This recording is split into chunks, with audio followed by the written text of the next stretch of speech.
周姑娘，我今年讀中六，因為係有限智能，應付唔到 DSE 課程。中三就開始轉讀學校嘅實用課程，住喺學校嘅宿舍。今年讀完就畢業啦，但係我擔心自己畢咗業之後嘅住宿問題。我父母都要返工，如果畢咗業之後冇宿舍，咁我父母又要返工，咁唔知點算啊？乜嘢係實用課程啊？實用課程顧名思義就係所學嘅課程咧，都係以實用應用為主嘅，即係咧以生活技能訓練同埋呢個職業知識啦、技能同態度嘅訓練為主要嘅課程嘅體系。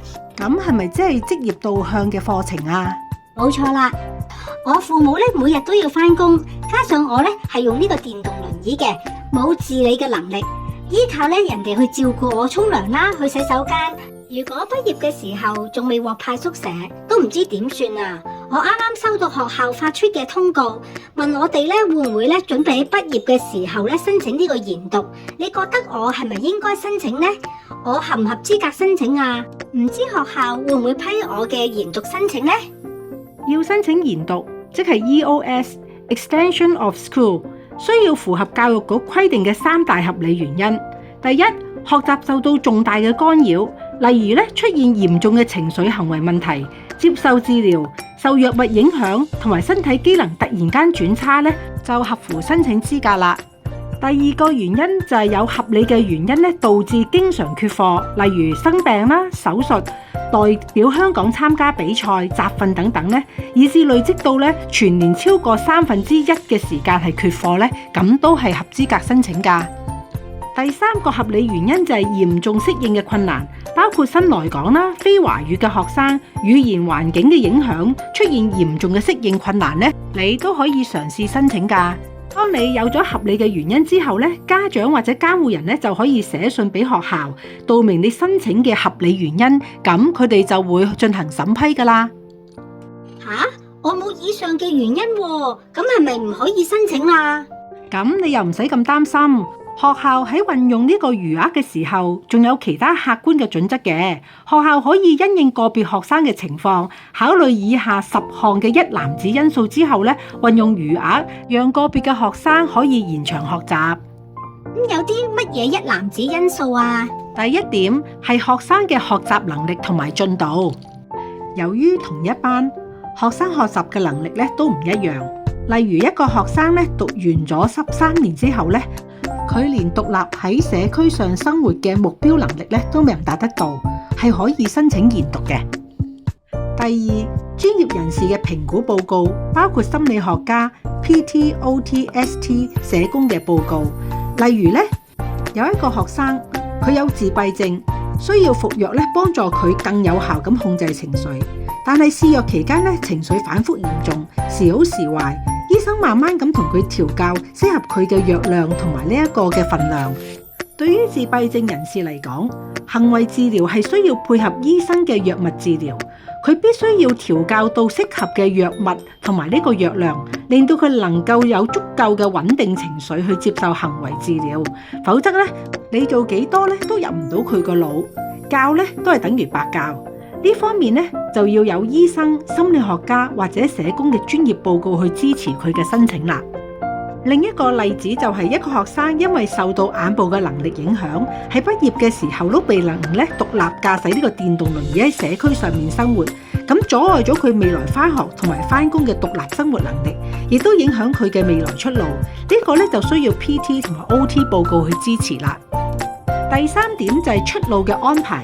例如一個學生因為啱啱做完手術，令到佢要重新學習去洗手間，就係因為佢唔能夠獨立去洗手間。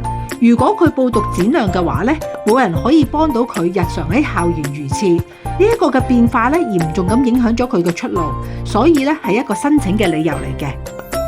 第四係家庭情況，例如家庭突變啦。有一個學生佢爸爸因為工作嘅意外突然間離世對佢造成嚴重嘅打擊，影響到佢學習情緒。除咗咁之外佢媽媽一個人亦都唔能夠獨立去照顧得到佢佢需要立即申請院舍。喺佢畢業之前根本冇可能獲派呢個宿位咁影響咗佢嘅住宿嘅出路。第五係學習年齡。第六就係行為情緒。有一個學生呢，呢一年佢突然之間呢出現情緒行為嘅反覆唔穩定嘅狀況，社工同個醫生呢配合不斷咁觀察同埋研究佢半年啦，都揾唔到個原因。媽媽完全咧束手無策，面對佢嘅畢業咧，陷於呢個極度焦慮同埋壓力之中啊！咁佢同個社工咧緊密咁協作，希望從個人層面啦、學習層面同埋醫學嘅層面上面揾出個原因，否則佢離開學校之後咧，佢就要獨立咁面對呢個仔仔，冇熟人可以傾訴同埋呢一個協作嘅。咁而佢個仔仔咧，亦都唔容易同人建立關係，咁樣咧就會將呢個家長推到一個深淵裏面，造成呢個極大嘅家庭危機嘅。第七係學習動機，一個學生咧向來都有良好嘅學習動機，但係佢所學嘅知識咧仍然未能足以令到佢喺社區獨立生活啦，或者咧佢有更大嘅空間係可以提升佢學習水平嘅，咁樣咧都可以成為一個申請嘅理由㗎。第八係入讀本校之前嗰個嘅情況，例如佢係咪一個插班生呢？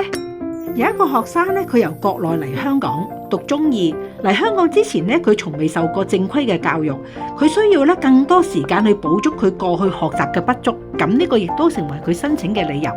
第九就係健康狀況，有一個患有肌萎嘅學生，身體衰退得非常之快，經常要去 PD 部拍痰啦，又要用呢個呼吸機，如此咧亦都要好長嘅時間，呢個呼吸機亦都影響到佢嘅學習。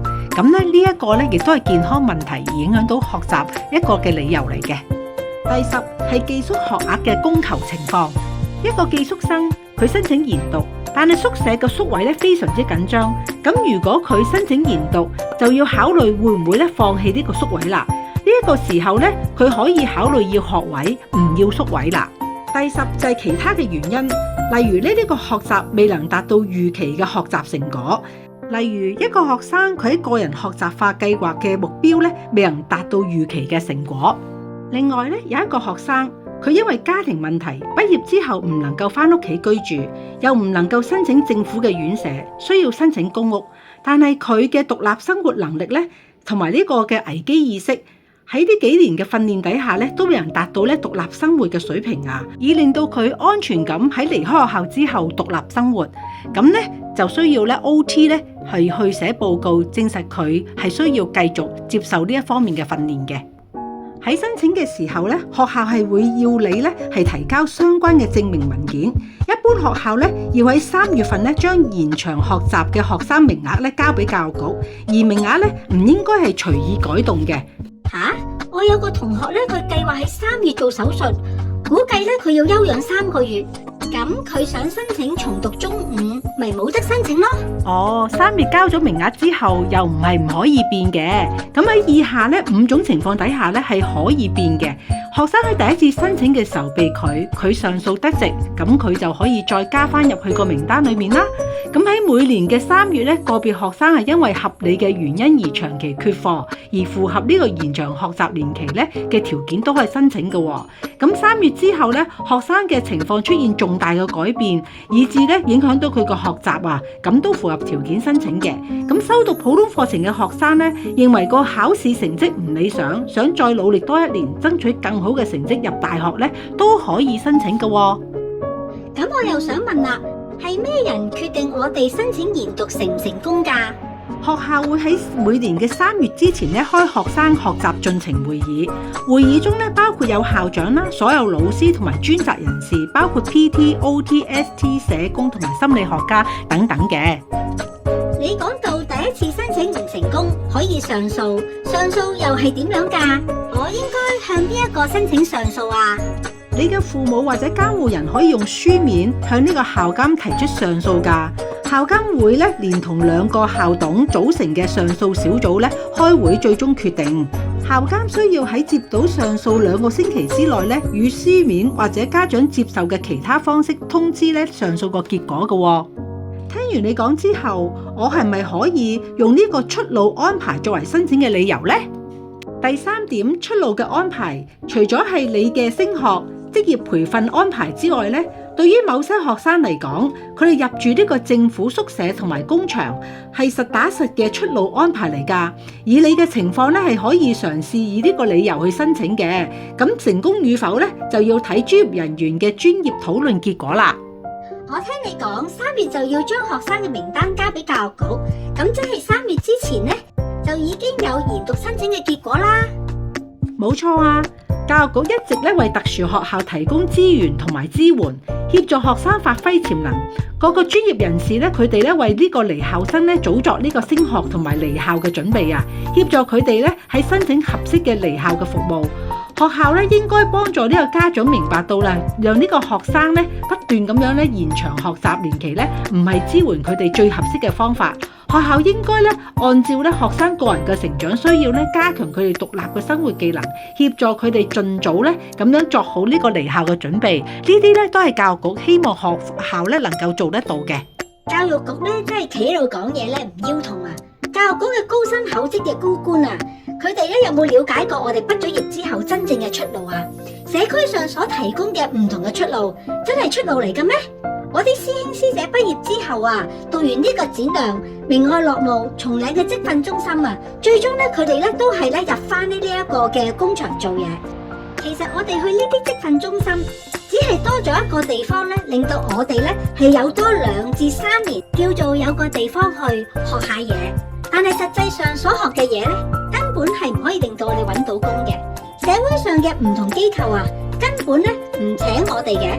我有個師兄嘅媽媽同我媽媽分享，佢話讀完展亮2年啊，都係入翻工場。